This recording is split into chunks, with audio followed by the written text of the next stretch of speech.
Just give me 1 minute.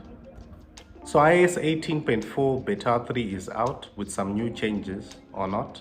Let's explore these changes. This is the build number. You can see the build number has changed. It was once this, then it changed to this. One thing that has changed for sure is the modem firmware. It has been updated from 4.51.02 to 4.51.04 on iPhone 13. This might mean that there's better connectivity with this update.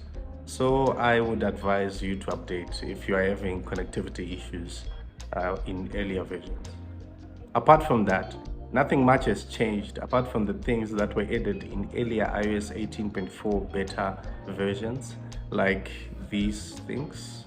So you see that most people will continue to show you about these updates, like the Apple News plus Food, Vision Pro, this preferred language change in Apple Maps, ambient music, visual intelligence, and the control center. But these were added in earlier versions, so these are not unique to iOS 18.4 beta 3.